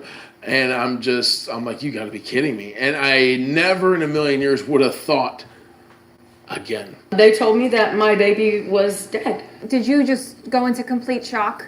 I mean, the pain must have been unbearable. Absolutely. I absolutely remember I called Kayla fully putting my phone down and screaming. Now grandmother Tracy Nix has been arrested, charged with aggravated manslaughter in the death of baby Yuri. Kayla has not spoken to her mom since the day her second baby died. To know that ultimately the person that brought me into the world is the person that destroyed his world, my son. That's just unbearable. Attorneys for Tracy Nix say she is devastated by the loss of her grandchildren. You always hear people getting struck by lightning twice, people who win the lottery even twice. I mean, here you have the lottery of tragedy, and it's hit twice. I mean, it's one of the most unfortunate things I've ever heard of. I don't even believe you just mixed that up with some lottery on lightning striking twice. You are a thunter that always tries to find a way for a guilty party or anybody to try to get out. Get out of here with that thunter crap you have to say. You guys know what I'm talking about. I don't have no excuse or no remorse from her. Seems to me like she probably was drinking and maybe stumbled and made it into the house and did whatever, came back and forgot. There's no human way that you're gonna just forget that a baby is in the house and then is in the car and then you fall asleep in the house. Both incidents happened around the house. Probably was on that sauce and doing too much. Yeah, because ain't nobody, you falling asleep first of all. What you sleepy for and you're babysitting? Probably was right? And then the other one where she went inside the house and left the baby inside the car. Sounds like another drunkard move. You got lucky and got home, but you forgot the baby was in the car, huh? Stupid, sad situation right there. And you guys, now I'm gonna say it. Out of all of this, she should have got charged with both of them. She got charged with one of them. She got 5 years for that. 1, 2, 3, 4, 5. They gave her 5 years in prison for all of that. Let's keep on moving forward, you guys. We got a manhunt that's underway after in Indiana. Come on, get out the way, get out the way, get out the way. Come on, get out the way. Got some Indiana situations going on over here. And this is very important too, because judges are now becoming the victims and they got to be careful too. I know a lot of people don't like judges because they give you time, but without judges, we wouldn't have law and order. Check this out, what we've been finding out what's going on with the judges around different parts of our nations now. Check this out. This morning, an urgent manhunt in Indiana after a judge and his wife were shot inside their home. Additional units possibly going to be a shooting. State Court Judge Stephen Meyer and his wife Kimberly are both now recovering in stable condition. Police found shotgun casings at the couple's home in Lafayette, Indiana, and a 911 dispatch describing the terrifying events on Sunday. They advised there was a knock on the door. Someone advised we have your dog, and then a shot came through the door. So basically, somebody was a knock at the door, and it's like, who is it? They said, we have your dog. And then boom, with the shotty. Know who shot him. While authorities are investigating, the shooter is still at large. Meyer had served as a city council member and ran for office as a Democrat. He recently announced his upcoming retirement from the bench. Now the Chief Justice of the state sounding the alarm, saying in a statement, quote, "I worry about the safety of all of our judges. Any violence against a judge or a judge's family is completely unacceptable." It comes as multiple judges have been killed at their homes in recent years amid an uptick in political violence targeting public figures, including the shooting of Charlie Kirk, the firebombing of Pennsylvania Governor Josh Shapiro's home, and the assassination of Minnesota State Representative Melissa Hortman and her husband. That alleged shooter also injuring Senator John Hoffman at his home, according to authorities. Hoffman opening up this week. One bullet I saw come through the door actually hit me here. This one was 2 millimeters from my heart. Now calling for unity against the threats. It's not about me. It's about what we do collectively. While back in Indiana, the community coming together, Kimberly Meyer acknowledging the outpouring of support and saying, quote, "Everyone has been so kind and compassionate." And while authorities have yet to identify a motive or description of the shooter, the mayor says every available resource is being utilized in this case. Law enforcement says resources at the local, state, and federal level are all being deployed, guys, as the search continues for the person responsible. And thankfully, it does appear that the couple, the judge and his wife, are recovering and doing okay this week. Crazy right there, you guys. They had said, "Oh, we got your dog." Bing, boom. Who is it? So we got your dog. Boom. Crazy, you guys. Do me a favor, double tap that screen and get those likes up. It does get the stories up because more people come over here and they see what we got going on. Let's get those likes up. You ain't subscribed yet? What you waiting for? You've been here all day. Let's get on over to Houston, Texas, the NRG Stadium. We got footage of a couple of brawls that was captured in the stadium. This season ends with a playoff bang, you guys. When it's free, you got to expect the niggering. That's right, the niggering. I ain't say the word that you expecting me to say. Who them over there acting crazy? That's them niggering, especially when it's free. That's right, you guys. And you need more security when it's free. Check this out. Houston Texans watch party meant to bring fans together ended in complete chaos. Fights erupted all over NRG Stadium during yesterday's divisional round playoff game against New England. KPRC2 News reporter Rochelle Turner is asking questions, wondering how the event became so unsafe for fans. The videos are all over the internet and were quickly shared by our news partner, Grizzly's Hood News. I spoke to one man who went to the watch party. He says when events like this are free, there needs to be more security. Yeah! In this video shared by our news partner, Grizzly's Hood News, you can see Houston police officers working extra jobs as they try to break up a fight. There's a video off of Grizzly Hood News. A few minutes later, officers placed... They ain't sending their damn reporter in there to get no footage. No, hell no. One of the men involved in handcuffs. Another video from Grizzly's Hood News shows a police officer trying to break up a separate fight. At one point, he appears to be pushed to the ground before getting back up. Then the police officer, the little one looked the same size. Looked the same size as the kids in there. He looking all little. I mean, I know I'm short, but come on, man, because you had something going on with you, and then the DEI right next to him.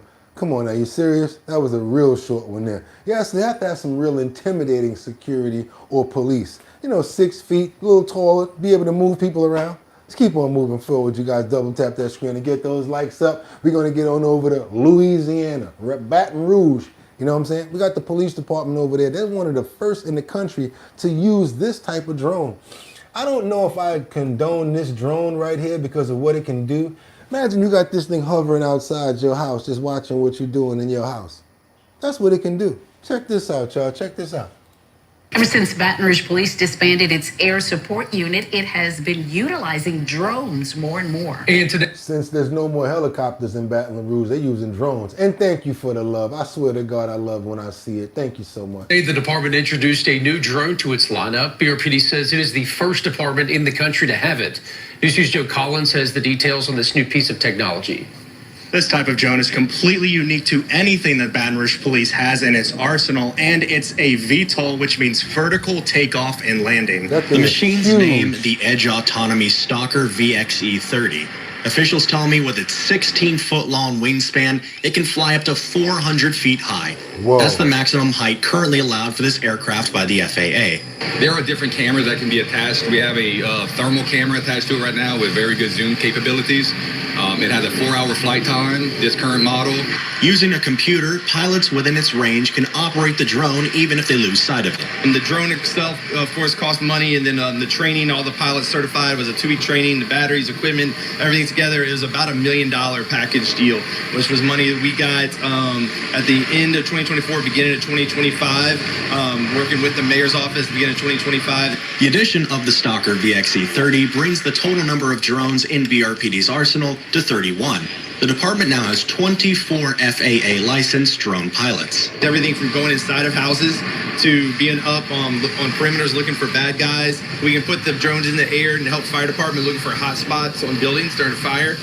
We can use it to keep up with vehicle pursuits. Some civil rights groups have raised concerns about this specific type of drone.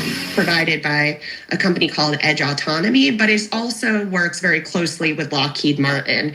You know, in other contexts, this is a stalker drone that's used by special ops in war zones, and that's because it can conduct long-range surveillance. And I ain't gonna hold you, in the beginning of the whole video, they said that. They said stalker drone. I mean, they did not hold that back from the beginning. It stalks you. So if you won't have to do something maybe illegal out there, running from the police, trying to turn off all 5 or 6 stars on Grand Theft Auto, maybe you need a stalker drone to follow you around, see where you at. Double tap that screen, let's get those likes up. $1 million in training too. It's pretty decent budget. I don't know if I could handle one of those. I got a drone, but probably had it for about 9 years and never used it. I just don't know how to operate that thing. Let's keep on moving forward. Double tap that screen to get those likes up. I really would appreciate it. We're trying to get to finally 70,000 subscribers. And to become a subscriber, it's free. So come on, you guys, let's keep it moving forward. Let's get on over to Georgia. We got a good story here with this Atlanta doctor that was driving behind a man. He saves his life. Check this out. Want to know what you guys think about this. This man came within inches of the possibility of losing his life. Check this out, you guys. And one day we will, but it wasn't my time. It really is a miracle, and I've had so many people. Come on, we want to see the miracle. I want them to see what happened with your I'm going to start it again because you was playing around. We're going to start it from the top and see if we can get it clear. Come on. Would you want a commercial maybe? Is that it? I think they want a commercial right here. There's a reason WGU's RN to BSN program is the getting too good at this. Largest in the nation. It's built for work. What, you want another one? Or we going to get the video? You know, the timing is what we don't understand. And one day we will, but it wasn't my time. It really is a miracle, and I've had so many people reach out and, you know, say, oh, you are so blessed, you're so blessed. Dr. Kendi Idowu was in the right place at the right time when John Nemo crashed his car after a scary medical episode in Atlanta. A typical morning. I did go to the gym that morning like I normally do. I hit a couple weights, and then I get on the elliptical, and I hit that pretty heavy. I remember getting into the car. There was a lot of traffic. This man is blessed. I'm telling you, blessed, lucky. I remember being a little aggravated and then taking another turn to kind of skirt around the traffic. And that's kind of the last of the memories I have until the hospital. I was on my way to work, taking a route that my GPS wasn't suggesting I take. So I'll take the U-turn and go take one of the turns that I was supposed to take. And that's when I actually pulled behind John.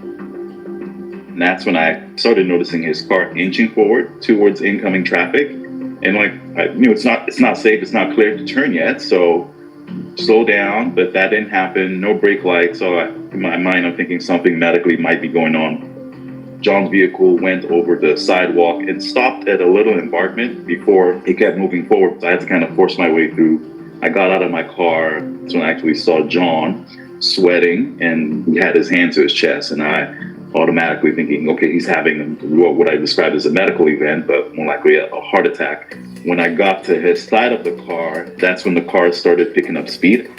When it picked up speed, I was already to the driver's side, and it drove through the parking lot and collided with the wall. So when it started picking up speed, I knew there was going to be some sort of collision. And at that time, I started calling 911. Luckily to have a medical person just happen to be there, noticing what's going on as it happens. Every part of the chain of events, as I keep on thinking about this, is this man is blessed and lucky. Didn't hit those trees. Crazy. I hit the back of this building. In the building I hit, I missed the gas meter on this one side by 3 inches. All of those are new bricks right there, just so that you guys know, because of what happened. Then, you know, it's a Midas shop. They got an enormous electrical box, and I missed it 3 inches on the left. I kind of bounced off a dumpster a little bit, and it put me right through the uprights, and bam, and stopped me right in between the two. So thankfully, Kenny didn't get electrocuted, nor did I. I was already on the phone with EMS, looking around, trying to give an address or location for EMS to use to find my location. That's when staff came out from Midas, Carter and his manager at the time, who helped me move the dumpster truck. And he was not responsive because of what I saw earlier. I knew it was important that we get him out of the vehicle. Kind of tapped on him and saying, "Hey, sir, can you hear me? Can you hear us?" Seeing if he's responsive, checking for a pulse. Once I didn't feel a pulse, that's when I placed my hand on his chest and started CPR. We were doing CPR. There was a brief moment where it seemed like John was coming back, where he started breathing on his own. But it was, I don't know how long that lasted, but it wasn't long enough for us to stop CPR. So we resumed CPR. Police officers came. I'd asked one of the police officers if they had a defibrillator. So he went and got his defibrillator to have something outside of CPR that we can do to potentially change what was going on. Car hit the building. EMS arrived. They hooked him up to several monitors. They put him on the gurney, put him in their truck, and then took him to the nearest hospital. What a story to tell this morning. What a story to tell. Dr. Idowu says the timing of Missed them the being tree. next to each other on the road Hit the was a blessing. dumpster. It How turned him. quickly EMS arrived and how quickly a police officer arrived with the defibrillator. It's another blessing. In the city of Atlanta, it usually takes a little longer for an EMS truck to arrive, especially when there's traffic. So for one to get... The hell with the EMS truck and all that, bro. You kept that man alive. How about you being there? He gets big props for this. What about you being there? Who put you in this element right behind this man for this to happen? And what they saying in the chat, I'm gonna give it up. Nothing but God. Nothing but.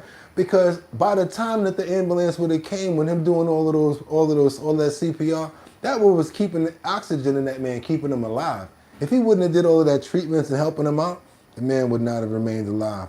Those are the type of stories we like to bring you guys. Double tap that screen to get those likes up. That's right, you guys. I love stories like that. And again, we always pray for the bad, but we pray for the good around here too. Thank you, God, for showing us and knowing and giving us the smartness and the understanding to see a blessing when it's happening. And thank you for being able to share it with me so I can share it with everybody here. Amen.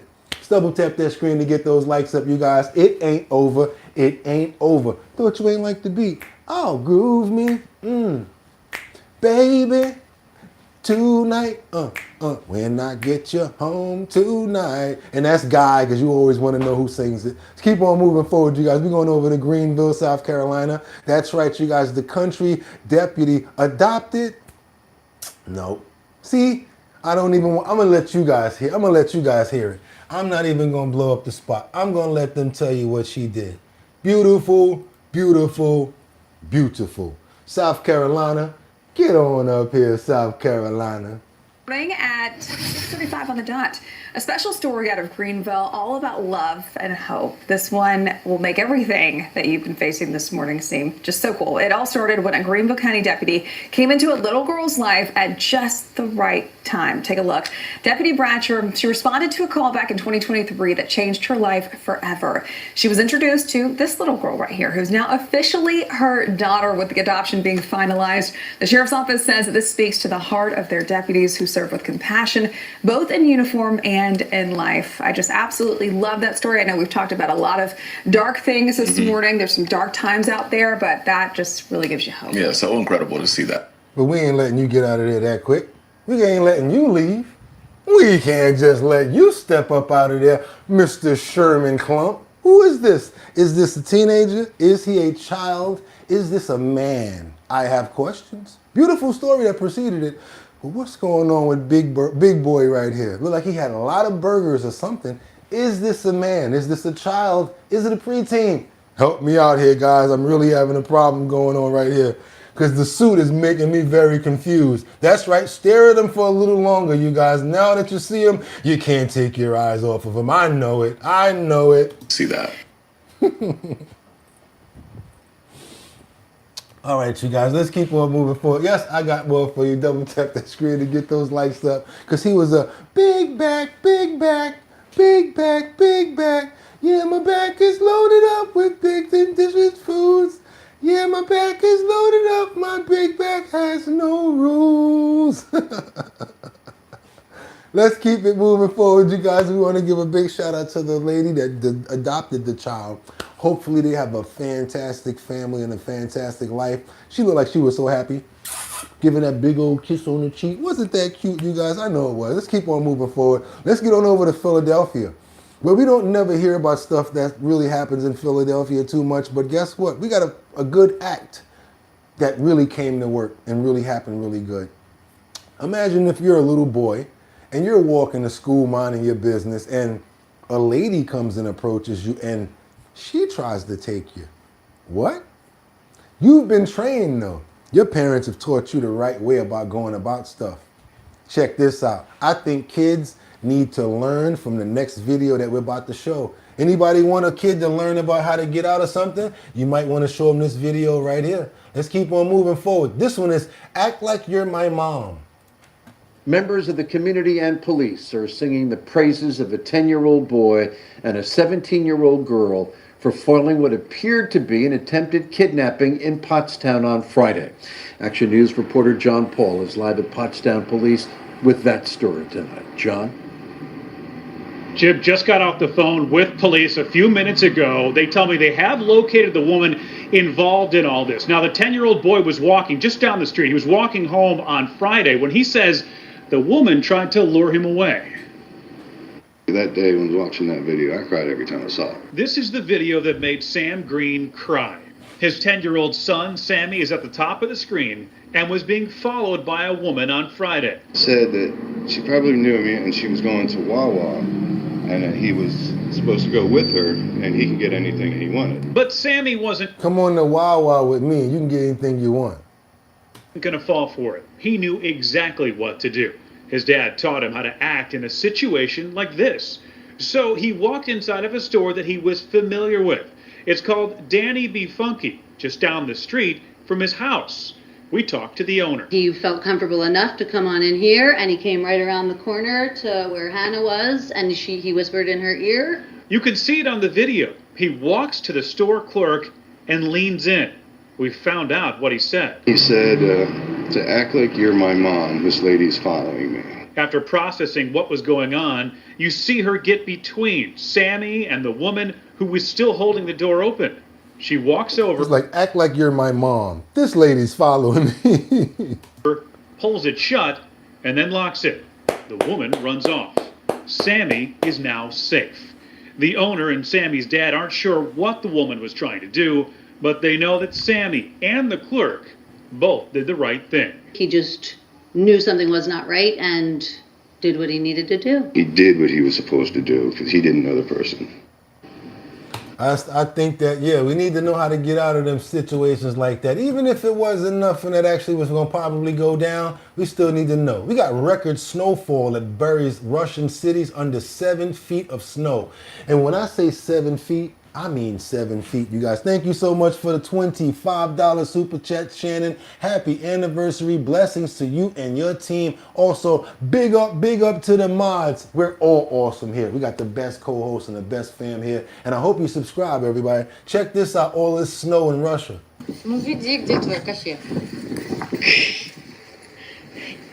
Ого! Это вот там кофе? This is his front door. Надо дерни дверь открытую, нет? Может, нам туда не надо? А, закрыто? It's closed. Now how you gonna get back up? A restaurant, my bad, it's a restaurant. Look at his car, where his car is at. Man, you better throw that shovel down and just wait for spring with all that snow. I'm talking about these cars are, forget about it. When I'm talking about the height on this snow right here really makes no human sense at all. Let me see if I can try to start this back up because I really want you guys to see this snow situation here. Chevy is more than just a name you can trust. It's everything you want. Anytime they do that, they want those creepy commercials. Now let me get it over here. Let's go. Let's try to get it down. I'm trying to bring it, cue it up a little bit for y'all. Want you guys to see how bad this snow was in Russia. I mean, we got hit a couple of days ago, But it's never nothing like this when we get hit with snow. Serious? Y'all gonna do it like that? Like I can't even show it to them? No? No? Okay. In 5, 4, no? Okay, I got more. Okay. Oh yeah, I really wanted y'all to see this. I ain't gonna mess with it. That's his car down there. Man, you don't get away with that shovel. What you trying to do? And even if you get your car out, where you going? Everything else is... Следующее, если вам в эти подъезды надо, Do you see this? Вот там пролази, сейчас покажу. Там, вот, ну, короче, там пролезть, и ты будешь там на дворе. That's why they say Russian winters are... Y'all don't know nothing about winter compared to Russia. Ну вы молодец, смотрите какой. He's smoking a cigarette. Правильно. Look at his car. Вы умничка, на дорогу не кидайте, проехать можно даже. Дороги-то нет. Ну она... Дороги, говорю, Ну она есть. Forget about it, man. I'm leaving that whip right there. Where you going anyway? Ain't nothing open. Ain't nothing. I mean, unless they, again, in Russia, they used to that. So that was crazy. You saw him sitting on the car smoking a cigarette. There's a wall of snow next to him. He like, yo, I don't know. I like to do snow shoveling, but that there, I think that's a little too much. They got to be careful about getting a heart attack on that one, y'all. Where we at it? They were slaves. Wait, what did we say? They were slave riding down the apartment building. You see that? I pray that the homeless are okay out there. Buffalo, New York gets snow like that. What? For real? This is why I immigrated to California. This is nice to look at. It definitely is to look at, right? But not to be a part of. Let's go ahead and double tap that screen to get those likes up, because I want you guys to see a little dog that has a lot of spirit. And he takes this little things. Imagine if you could have this much fun as a human, just the simple things in life. I want us to take a little note from this little fella right here, because I'm talking about sometimes the little things are most important. Let me open up this screen right here. There's no audio, but I want you guys to see the video.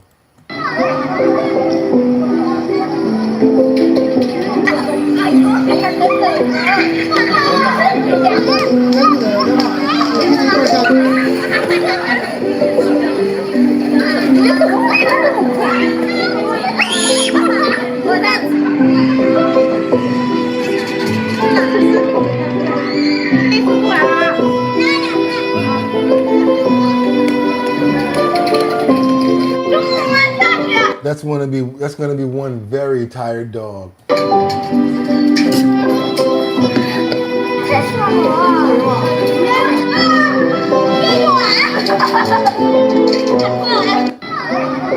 He is serious about coming down that slide, y'all. He is determined to go back up them stairs and do it again. Y'all saw that?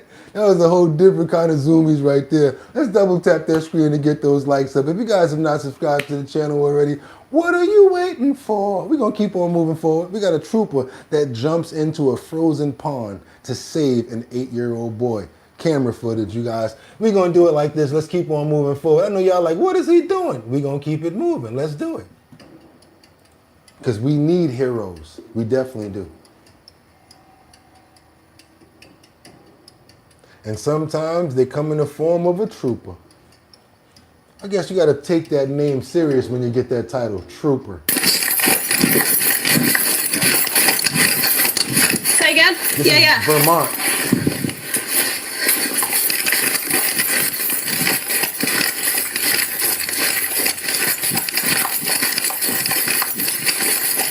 Body cam. Thank you so much for the $2 super chat.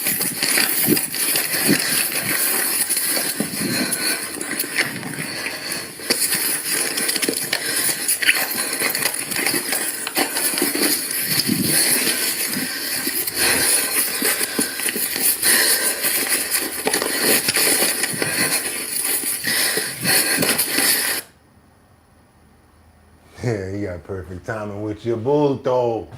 Soon as it gets to the good part. Oh, come on now, we analog babies. Let me see if I can save myself a little bit of trouble by holding off a little bit.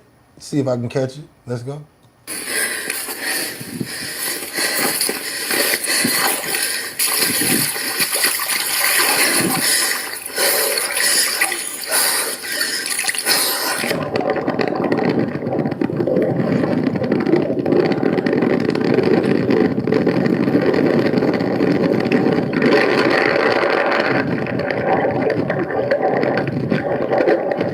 Oh yeah, she's saving somebody right now.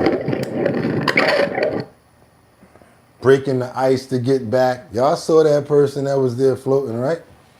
That's why I was like, come on, Verizon, why you play yourself like that? Yeah, I mean, the bill is paid. Like, what's going on? Like, what's going on? We're trying to show this good footage here. Like, what's up?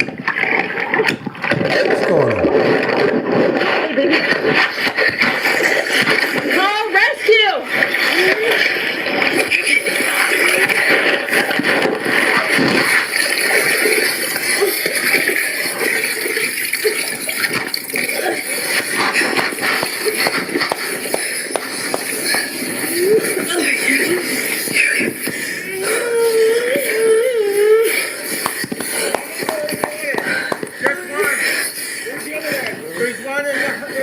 Keith, she's making noises. She's making noise. Can you grab an arm? Let's bring her over there. Let's bring her closer. Let's go get out of his phone. Come here, baby. Come here, baby. Come here, baby. Come here, baby. Set her down right here. Hey, baby. Come here, baby girl. Come here, baby girl. Michelle, get out of your clothes. Come here, baby girl. Here you go. Can you bring him over? Hey, come here, baby. Yeah, grab him. Come on. Come on, baby.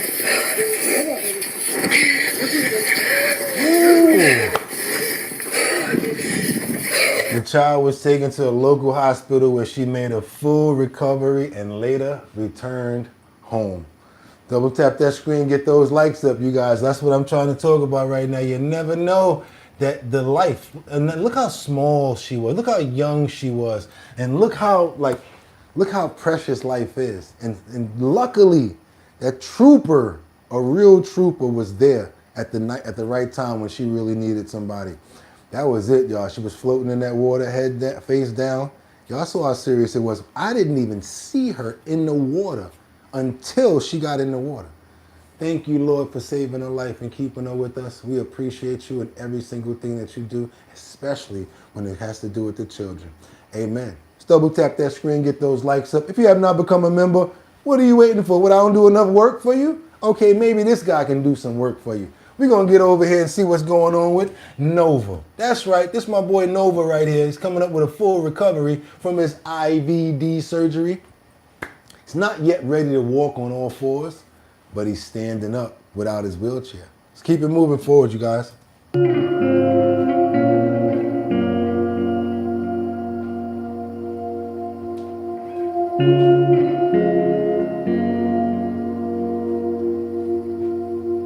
He was not doing this before.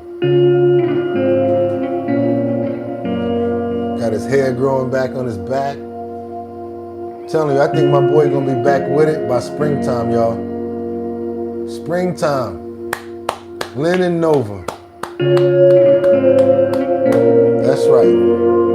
Just wanted you guys to see an update on one of our furry four-legged friends. And if you're trying to make some money, boy, am I so happy to announce this one today. 7, 8, 9, 10, 11, $1,200 in surveys. That's right, you guys. You'll make some money and I'll make some money too. If you guys are trying to make some money, hit that link in the description. Fill out those 2 surveys for a chance to make $1,200. And if you're trying to promote your business, I don't know if you're a lawyer, traveling salesman, lawn doctor, I don't know what you do, but if you're trying to promote your business, we're here to help you. How can we do it? We're going to put you up in the post notification area so that all of our subscribers, family, and friends can see your promo. But it has to be in a 1080 by 1080 size frame in order for it to fit It's a regulation by YouTube, and I'm telling you right now, I tried to put a promo up there before, but if it's not in the right size, they're not going to allow it. It's going to be all protruding out the side, and it's not even worth it. Especially like when I do the Show Your Talent search promos.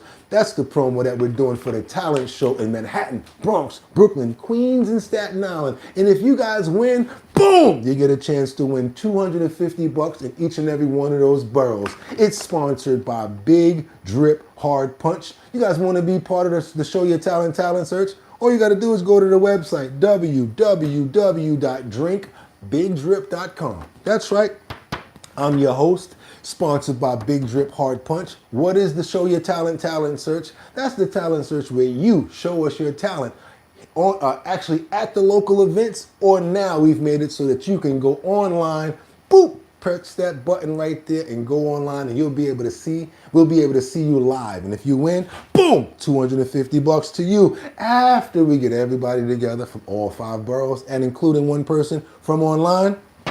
You're going to get a chance to win $1,000 when you go to the grand finale. We're going to put everybody against each other. Whoever's the best, may the best man win. That's right, you guys, the Big Drip Hard Punch Show Your Talent search. We normally do it inside the liquor stores, so that means you got to be 21 and older. It's an alcohol, and it's 14% better than cup water. I don't even know why you're drinking that crap anymore. Trust me, try it out. And with that being said, that's right, you guys. You know what today is, right? Hump Day, and it's our anniversary. So I want to make sure we get those prayers out, prayers up, prayers going in for our family, our co-hosts, ourselves, as well as our animals. Want to pray for strength, love, pray for health, as well as patience, because we need a lot of it. And you guys want to make sure that we're going to pray for who? Got to put it in the air for who? Batty Lynn, Rebecca Lanyan Bueno, who we pray for every single day. We got Liberty and Justice in the building. I see Rebecca. I saw you. Who else we got up in there? Diggity Diggs, Miss Swanza. Thank you so much for showing love all the time. Mike Holmes. What's up, Jeff? What's up, Joker? Okay, I see Nikki up in here, Jay Cricket. I see you up in here, Miss Swanza, Diggity, Jeffrey, Casey, Liberty and Justice, Jay Cricket. I see you guys, y'all stepping in the building. Who else is that? Frank Hernandez. I see some new people up in here. Mark, thank you so much for becoming a member, if you guys have done so. And I want you guys just to have a happy, safe, and really good Wednesday, hump day. Amen. Until tomorrow. Because y'all know we're going to be right back here, 6 o'clock in the morning, with you guys, myself, our bottom line, the #1 co-host and family in YouTube history, and your boy BOOGOTTINYC. And like I always tell you, you could have went anywhere. But the fact of the matter that you came in to chill with me, I appreciate you. So until tomorrow, get 'em. Peace.